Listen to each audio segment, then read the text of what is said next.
starting now? We'll start. I know. Carry on, it's okay.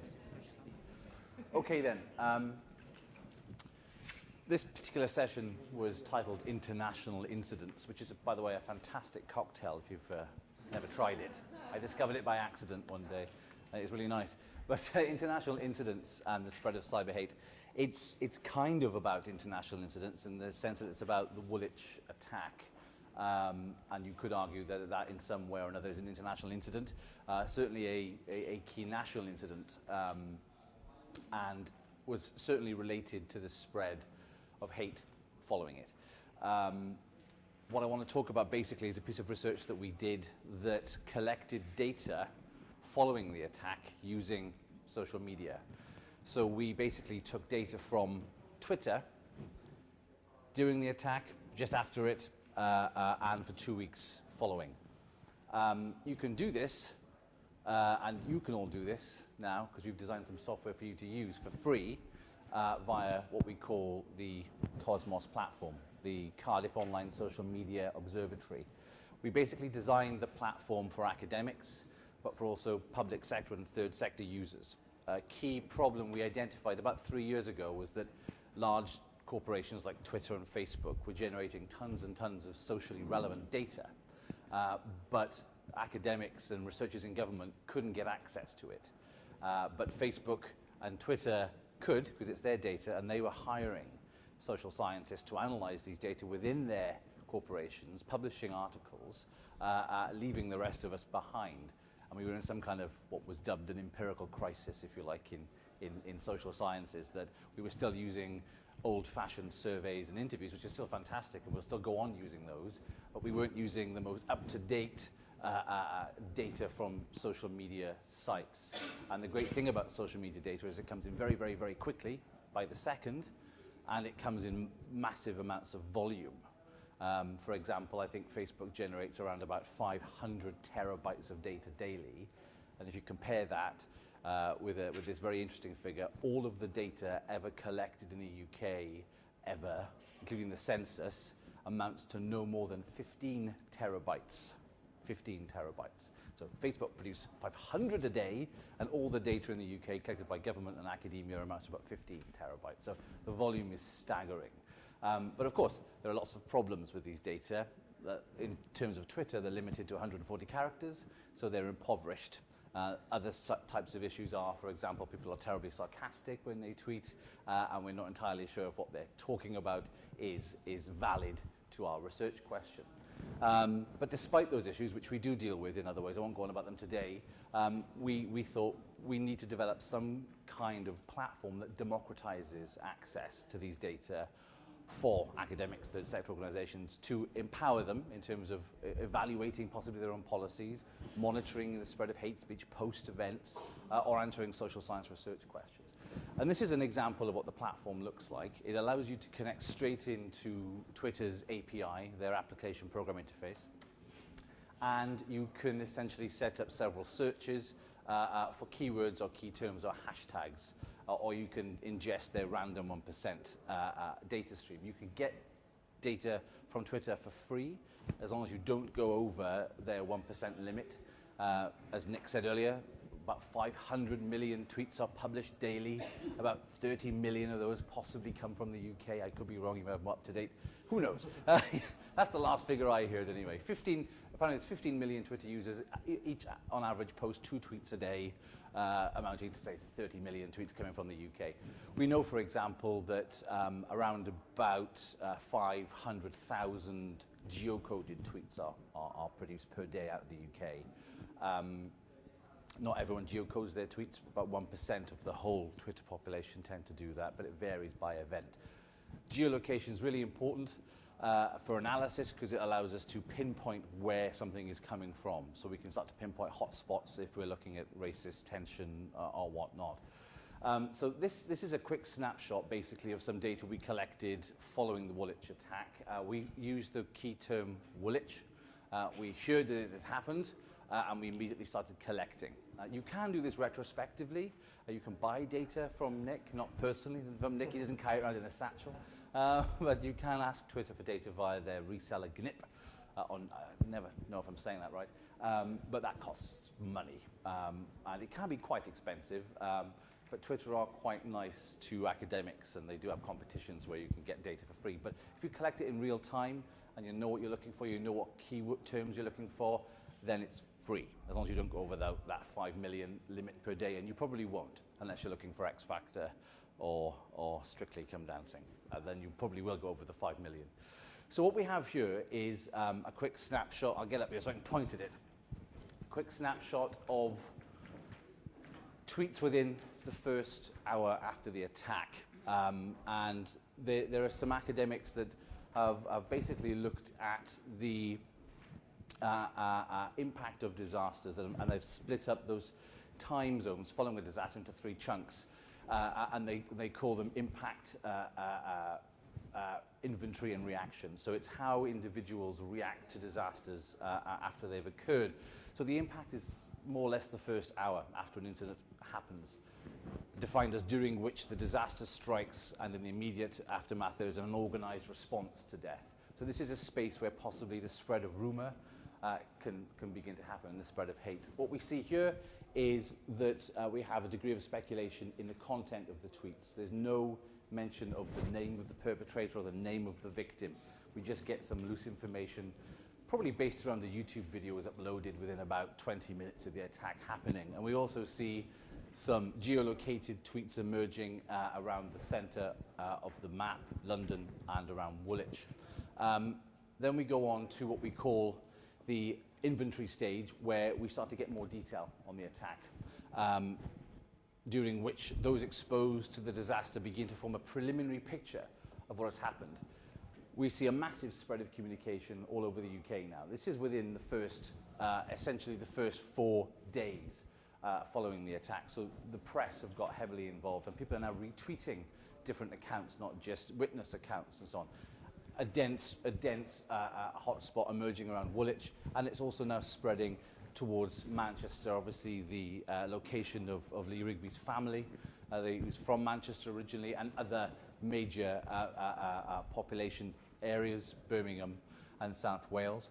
But we see here in the word cloud that more details coming through about the perpetrator, about the nature of the attack, and about the victim themselves, who they were, what they did, and so on. So building a better picture of what's going on around the event. Then we have what we call, or has been called, the reaction stage. So this is much later now. This is the last 4 days in our study window, where the images of the inventory are crystallized into a more organized opinion. So instead of talking about the offender and the victim, we start instead talking about the wider issues. So issues around Islam, Muslims, British, and so on become the more prominent themes emerging from the data. And this is just one way in which you can take data from something like Twitter and start visualizing it in ways that may add a new dimension, essentially, to your practices, possibly. We took this data, and we were particularly interested in the spread of cyber hate. So we built what was called a cyber hate classifier. Now, a lot of the data you get from Twitter is noisy. A lot of it's about X Factor, a lot of it's about Strictly. You need to weed out those tweets and focus in on the stuff that's of relevance to you as a practitioner or as a researcher. To do that, we have to work with computer scientists, and this is a big problem, I think, in third sector organizations currently. There's a lack of expertise on data analysis. We have that in the social sciences. We're not yet equipped to deal with these data in very sophisticated ways, which is why there's not many of us that do it. And there's a big need to upskill, I think, a lot of individuals in this space to make sense of these data. But what we found after we classified our tweets, Katie, after we classified our tweets, it had to be my colleague, didn't it? I can't tell her off now because I know her. Well, I can, actually. So we built a classifier for hate speech, and we could talk about this another time if you want, but we essentially identified key terms that related to race hate and religious hate. Mined Twitter for these terms in sophisticated ways. We didn't just throw in keywords, and identified that, yes, hate speech did spike following Woolwich. The top line is moderate hate speech, such as send them home, burn the Quran. The line towards the bottom is more extreme hate speech that I won't give an example of, but you can imagine. And what we find is that while we have a very high peak of hate speech following the event, we have a very dramatic drop-off, and that's what is called the half-life of cyber hate. It comes in a peak and then diminishes quite rapidly. And this is exactly the same as offline hate following key events. There's been quite a bit of research around 9/11, 7/7, and police-recorded crime indicates that hate crime spikes offline and then rapidly drops off. And what we're seeing is the same is actually happening online with cyber hate, the same pattern of half-life. What we then did is built statistical models to determine who was more likely to produce cyber hate. And in this case, we found, not surprisingly, that far-right political tweeters were around about 4 times more likely to produce this type of content compared to other types of users. And we know, for example, that the EDL jumped on this particular case very rapidly and used social media to great effect to further their cause.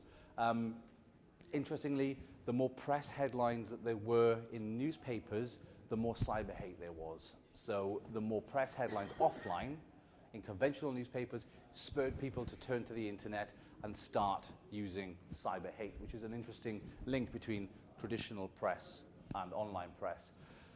These are bizarre findings. We found that those tweets containing URLs were far less likely to contain cyber hate. We think that's because people who post cyber hate probably don't refer to external sources that back up their belief. So usually if you tweet a URL, it's to a news article or another piece of opinion. And in the case of cyber hate, very often, unless you're linking to an EDL website or another racist website, the chances are it's not going to back up your point of view. But racist cyber hate tweets did contain a lot more hashtags. So what we got from that is that people who were trying to spread cyber hate, hashtags are used to identify content, essentially, make content more discoverable.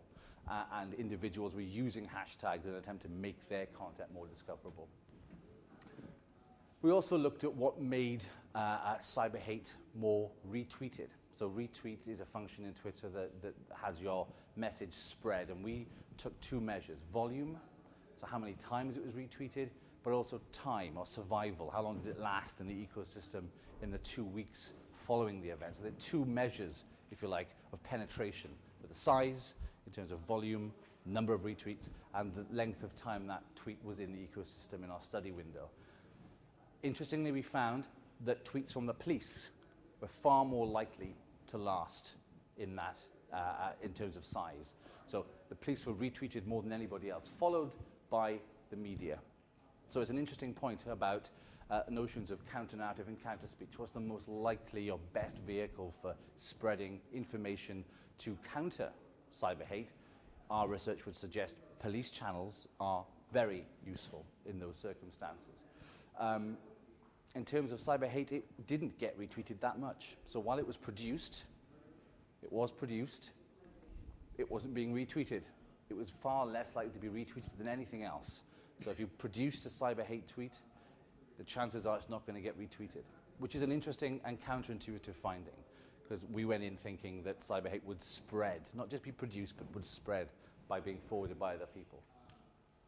We also found that people posting positive tweets were more likely to get retweeted. So if they were saying something like the well wishes for Lee Rigby's family, that was more likely to be retweeted. So positive messages far more likely to be retweeted than negative cyber hate messages. Again, a slightly counterintuitive finding based on our initial hypotheses. Then we looked at survival. What's more likely to survive? This direction essentially means that it's more likely to survive, less hazards to survival.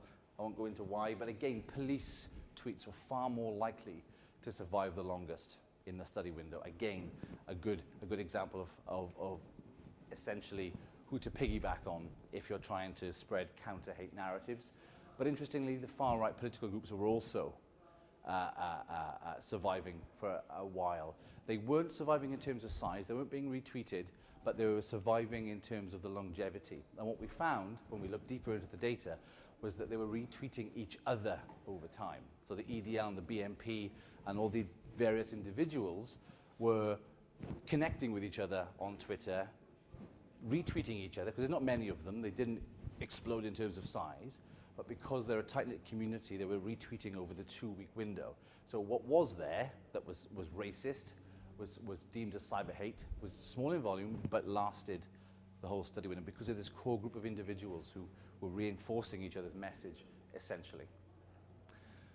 We then looked at survivability in terms of cyber hate. So here you can see the blue line is no cyber hate, the yellow line is moderate cyber hate, burn the Quran, etc., and the red is extreme cyber hate. And you can see the extreme cyber hate died out within around about 24 hours.